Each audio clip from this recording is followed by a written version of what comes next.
We're going into the second week of June 2026 right now, and we have a particularly supportive astrological window for working with our hangups about abundance and really shifting our whole relationship to the whole idea of abundance. Now, even if you're watching this video at another time, what we're talking about here is going to hold.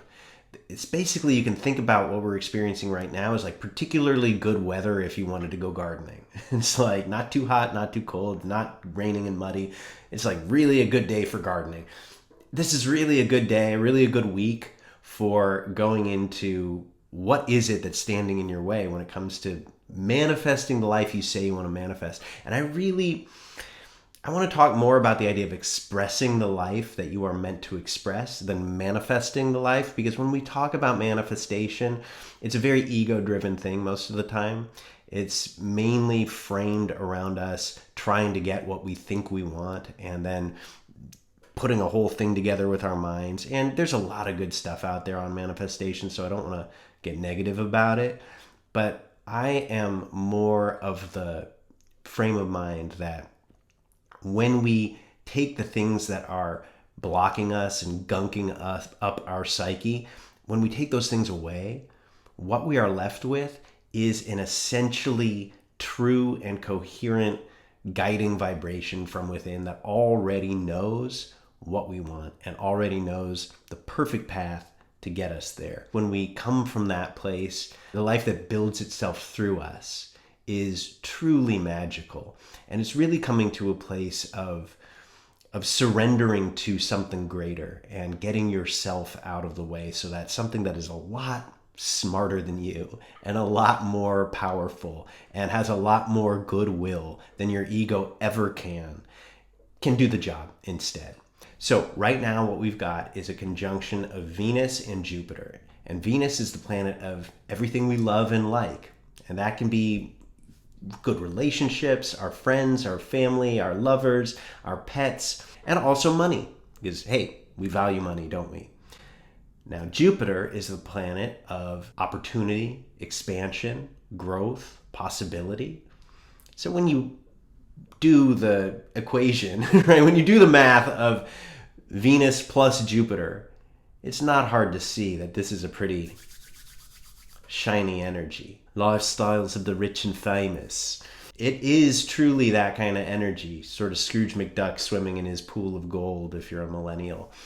And of course, there's a dark side to all of this abundance and opulence, right? We can get into ostentation, greed, all of that stuff. But let's just forget about that for a second right now and just owning that that is always possible to be there. Let's think instead about how we can really fully embrace the good stuff that this has to offer, because we would be kidding ourselves to say we don't want that good stuff. I mean, come on. So the reason why I say that right now is a particularly good time for shifting our state is that this conjunction of Jupiter and Venus is square Chiron and Eris. Now, Chiron, known as the wounded healer, Chiron is really an energy that wherever it touches us, we're sort of touched with the sense of worthlessness. Eris is a newly discovered planet from back in 2005. It's this energy, this fundamental divisiveness that comes at the root of things in our psyche. And the woundedness that we experience through that, the way that we hurt ourselves and each other through just always pitting one thing against another and putting things in opposition and friction. Think about how this works now. It's very simple math with astrology in a way. It's like Venus plus Jupiter, shiny, shiny. And then it's like Venus plus Jupiter over Chiron Eris, divided by Chiron Eris. Ah, shit. I'm worthless and negative and bitter. Fuck rich people. All right. So you see how that equation works, right? That's sort of what we're dealing with right now. What we get on the other side, like how I'm talking, I didn't realize I would be talking about equations right now, but hey, here it comes. So what we get on the other side is a solution to the problem, right? An astrological alignment is always posing a problem to be solved. And the solution to the problem always brings us closer to our essence. Our essence always knows the way. It's that sense of a fundamental coherent vibration within. So It's basically saying now is a great time to look at those places in you that every time you start to inch a little bit closer to living a truly beautiful life, and every time you really come to that place in yourself that says, yes, it's possible, something comes and nips at your heels and goes, no, it's not. There are kind of two ways that we can approach transformation and healing in this way. One is just emptying ourselves out, empty, clear the blockages, clear those kind of perennial hang-ups so that we come to a place where the truth within just springs up naturally. I think this is honestly the best way because, like I've said, we have that inner fountain within that is just constantly pouring forth new refreshment. And that's just there. So when we clear all the stuff that's in the way, it's there. But it also helps to tap to a truly coherent vibration, because tapping to a truly coherent vibration can make it easier to clear the blocks. And so it's not like we have to do all the clearing and then put in the good stuff or do a bunch of good stuff to fight the clearing. We definitely don't want to do that. There's a way of kind of tag teaming it. There's so many beautiful tools out there for how we can do this, but I want to just share a couple today. One that you might be familiar with is tapping. Now, I learned tapping like 10 years ago, and it didn't really make a big dent for me because I think I was full up to here with so much blockage that it was like, tapping ain't gonna even touch it. Now, having healed, having had awakenings, having been through a process of inner work and transformation for so long, these things work much faster. So I took to tapping again recently and have discovered this is some good shit right here. So if you're not familiar with tapping, I'll give you a little crash course in it right now. It's easy and it is scientifically backed. There are studies that confirm this is something real. So it's not just wishful thinking. Basically, we start by tapping on a point on the karate chop part of the hand, and then we just tap these other points, and they're like acupressure points. And we say some affirmations as we go. And like I think I mentioned earlier, I'm not a big affirmation guy because I think that often affirmations are just fighting against a much more entrenched and fully locked in negative vibration system that we haven't dealt with. And so good luck if you're just fighting against that. But the beauty of doing affirmations as you tap is that tapping has this way of recalibrating the nervous system into coherence as you do it. So what's happening is that you're clearing stuff out and able to put positive stuff in. And I mean, I can say from experience, it works. It is like magic, but it's actually just plain biology. But that's magic. What we're going to do, you can just do this with me. I'll guide you through something. Let's just start by tuning into the sense of whatever it is in you that blocks you from really having what you say you want in life. And face it, even if you're doing really well, I'm sure you can find somewhere in you that's it's still withholding. There's always some little part of us that just doesn't quite want to go all the way with it, right? So let's tune into that for a second. And even if it's not really up for you right now, just kind of check in with it. And now start tapping on this karate chop point, and you can say, even though I have resistance to really embracing the life I say that I want, I fully and completely love and accept myself. So what we're doing here is we're allowing ourselves to feel it. So just as it comes up, allow yourself to feel if it starts to come up. Even though I may have resistance to really living the life that I say that I want to live and to having the things that I say I want to have, I fully and completely love and accept myself. Even though I may have resistance to receiving the things I say I want to receive, to doing the things I say I want to do, to living the life I say that I want to live, I fully and completely love, honor, and accept myself. So just feeling this resistance, all of this resistance, all of this resistance to abundance, fear of abundance, maybe a fear that if I really get what I say that I want, I won't be up to the responsibility. Fear of the attention it might draw.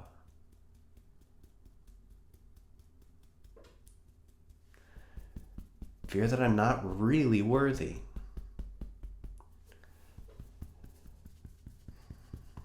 Just feeling resistant to abundance.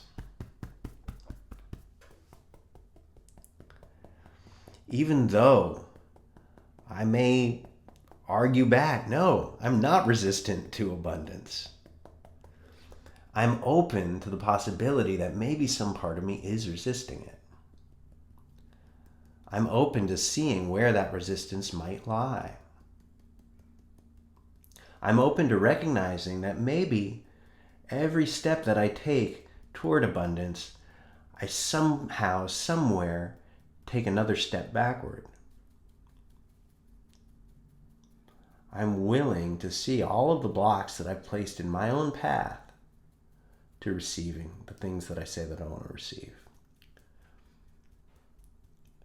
I'm willing to face the things that I've done, to take responsibility for the ways that I have stood in my own way.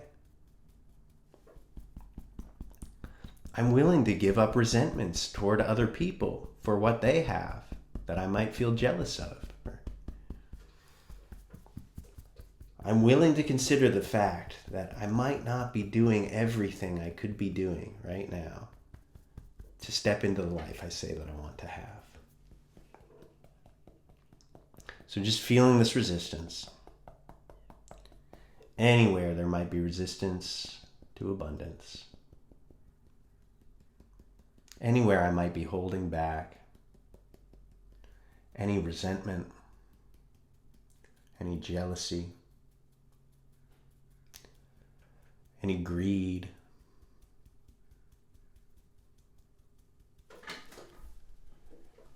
Any irritation. And the frustration of all the effort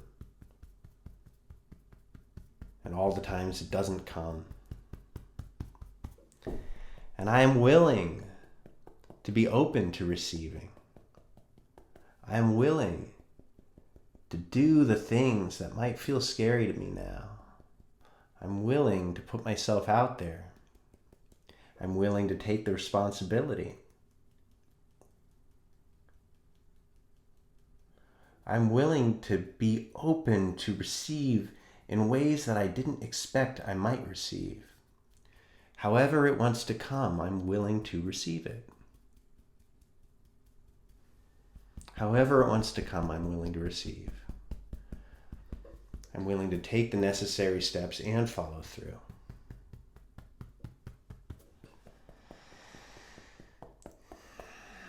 And so just come here now. Take a deep breath in and let it out. And feel how the energy body is much more open now. There you can feel kind of electric, flowing, tingling energy moving through the body. There's much more spaciousness. And you can do this as much as you want. You can do this on anything you want to do it on. But now, having created a little bit of space, now let's drop into that space, like dropping a little pebble into a pond to create a positive vibratory ripple. So close your eyes and just feel like a golden space in the heart, like a golden ocean with a glassy, calm surface. And see a white lotus floating there. And you see its reflection, so there's petals pointing up and petals pointing down. There's a beautiful luminous pearl in the center.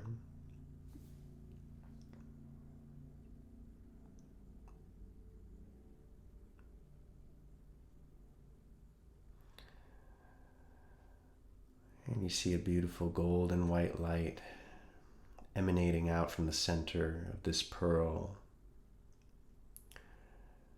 flowing out through your chest, through your body to every cell, and breaking through the skin and lighting up the room, breaking through the room and lighting up the whole region around you and the whole world. And feel everything become this kind of shimmering gold.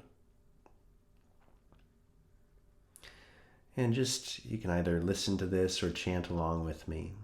Just a single syllable. Shreem.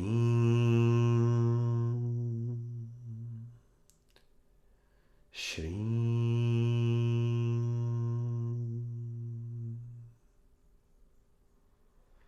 Shreem.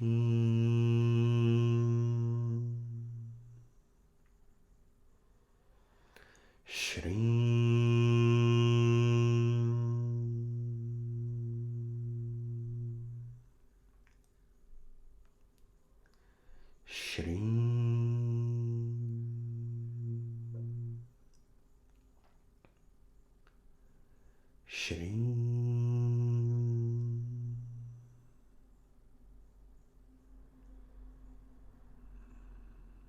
And just take a moment to feel gratitude for everything in your life that is going well right now.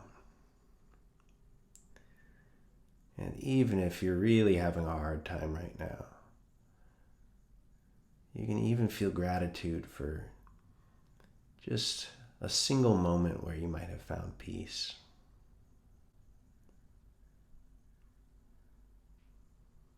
Even for this moment right now.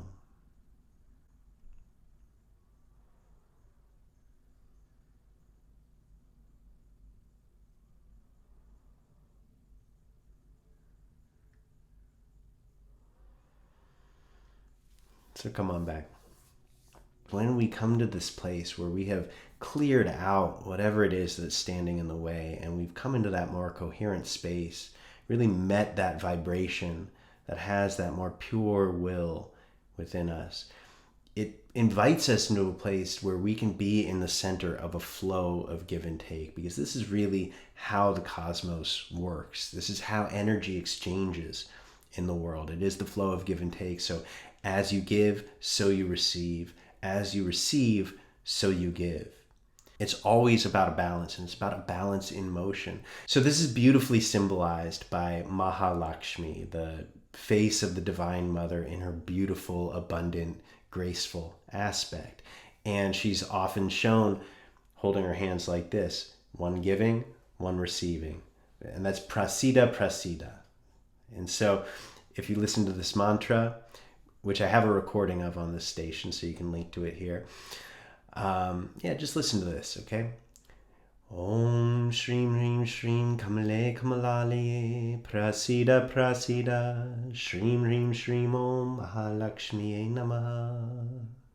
Om Shreem Reem Shreem Kamale Kamalale Prasida Prasida Shreem Reem Shreem Om Mahalakshmi Namaha. Om Shreem Reem Shreem Kamale Kamalale Prasida Prasida Shreem Reem Shreem Om Mahalakshmi Namaha. May you get everything that you truly, truly, truly, deeply desire. Everything that right here, your soul, that deepest essence vibration within you knows is for you in this life. That best possibility, that highest potential expression of what you are, may that come to you. Blessings.